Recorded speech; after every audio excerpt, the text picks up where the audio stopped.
Red Sox take 2 of 3 from the Yankees. Michael Wacha, he was fantastic. After missing the last 6 weeks with shoulder soreness, he dominated.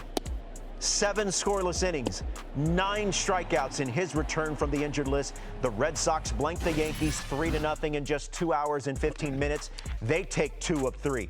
The Yankees begin a series with the Tampa Bay Rays tonight in the Bronx, and you see the Rays are 1.5 up on the Orioles for that final wild card spot. 2 up on the Twins. You see the White Sox there. They begin a series tonight in in Chicago, a 4-game set. And the Cleveland Guardians holding on to that top spot in the American League Central, 2.5 clear on both the Twins and the White Sox. Ron, Dero, what'd you guys see from the guy pictured behind you, Michael Wacha? All right, Ronnie. Well, first off, did you own a certain team? I owned the Atlanta Braves for Excuse me? Yes, for most of my career. Well, yeah, a different team then, though. Michael Wacha owns the Yanks. Last 6 starts, 2-0 with a 1.26. But I know you want to focus on like the totality of his career. Yeah, the first time I ever saw Michael Wacha was in spring training of 2013. He had just been drafted. Well, drafted in 2012. Texas A&M. I remember I was in Port St. Lucie, and this young, skinny kid comes out of the dugout in Port St. Lucie, and he throws 4 innings that I had never seen a young pitcher throw before. He looked like he had been a 5-year veteran, just ran through that Mets lineup in spring training. I said, I wrote his name in my book. Really? I've got to make sure I track this kid because he's going somewhere. 364 days later, he makes his debut from Texas A&M. That's how quick he was rushed to the big leagues. And then when he got in the postseason, he had a postseason that very few pitchers have had. Maybe Bumgarner in recent note and what he did. NLDS, he was amazing against Pittsburgh, and all he did in the NLCS is become the MVP. He had threatened no-hitters, didn't give up hardly any hits, and he's one of the big reasons that they went to the World Series in 2013. He was great in Game 2 in getting the win in that game, and for a guy that young with that little experience to be able to go into Fenway Park and pitch the way he did is just remarkable. Now later in that series, of course, the Boston Red Sox came back. Saw him.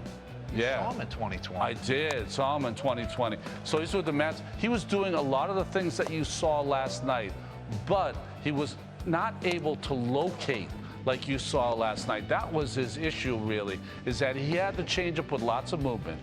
He had the fastball, which was fast enough, but he couldn't locate, so he was getting in hitters' counts all the time.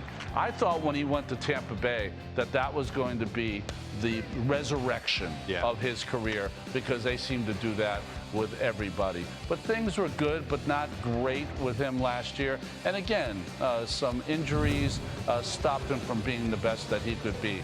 But now that he is in Boston, and he's also suffered injuries again this year, but he was great before he got injured, and we saw last night what he can do after the injury. If he's right, if Sale's right, Evaldi, then the Red Sox are singing a whole different tune. Paxton comes back at some time. And last night, what did you see last night that made him just remarkable? We talked about it. The ability to go right on right changeup in consistently. Aaron Judge, we found his kryptonite. There's a sequence of pitching that he does, pitching right-handers inside with the fastball and counters with the changeup. You probably saw very little in your career because it was always taught, never throw a changeup right-hander on right-hander. But those are the injuries that he's gone through. So to do what he's done, I always thought that it was going to be a straight line for him to greatness. All those pitchers like Carpenter and Wainwright, he was going to be the next generation of those kind of pitchers, because not only of his stuff, but his makeup. He's a great guy, and I remember recently talking to him. About a month ago, I was in Fenway Park, and he said he was almost back. He's always been humble. He's always been great, and it's nice to see him now making the turn. And he's what, 6'6"? 6'6". Creating a just downhill. I mean, I'm a tall guy, and when I played, I was usually around the tallest guy. Every time I meet these guys, I'm I like, know, I feel so. It's crazy. What happened? I remember in Petco coming around the corner, like I played shortstop thinking I was big. Here comes Corey Seager. I'm like, I am nothing.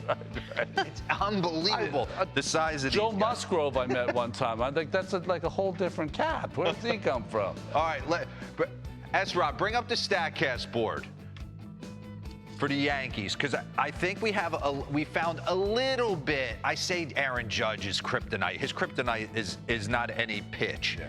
It's Michael Wacha. I mean, Michael Wacha, Aaron Judge 0 for 14 with 9 punch-outs against him. That's pretty much ownership. But you look at the Yankees, right? Ranks versus off-speed, change in splitters. They're 29th in the league in average. They're 29th in slug. So this is a bad matchup for the Yankees lineup on Sunday Night Baseball for the world to watch, and they've been scuffling a little bit. They got to get their lineup in flux. They really do, because Glaber's really scuffling. You got Donaldson. You're trying to sneak him in the 3-hole. I don't think he's that player anymore. You got to get Stanton back. He's going to go out on a rehab soon. I think he's taking BP today. But I wanted to focus on, you talked about that right-on right changeup. Yeah. Aaron Judge, if you're going to control the Yankees lineup, you got to control Aaron Judge. So let's dive in. He has done this consistently. He doesn't deviate from the way he attacks him. He occasionally throws him a little get me over, outside little breaking ball right there, steal a strike. And now it's heater in, changeup in. Let me show you a little wrinkle down and away. Changeup in, should have got a call right there.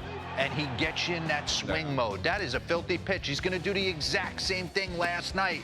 Little cutter slider away. Nope, here I come. Changeup in, heater away. I'm going back to the changeup in. Oh, where's that? Can I have that, please? I'm throwing it again. It was so good. Right? You know, pitching him the same way for the last couple years. You know, you said the kryptonite. You know, we really haven't, other than some hitters in the past, very, very few, had an athlete that's 6'7", right? 6'7", and great and athletic. And everyone tries to pitch him the same way, tries to work him away, tries to work him down. And he's one of the few pitchers that works him down and in. Yep. So. Alex Cora talked about how his tempo makes their defense better. And I thought it was interesting. Oh, Lauren, I was sitting there yesterday at a 12U tournament. It was 112, and this kid was throwing ball after ball. I'm like, I was melting. Get me You out of have here. to get in a rhythm as a pitcher and control it. And it helps your team, too. And we hear about the pitch timer. We hear about robotic umpires. We hear about everything that's going to quicken up the game. The only thing that quickens up the game is when you have a starting pitcher on both sides go 7 or 8 innings. That's how. Red Sox. Yep.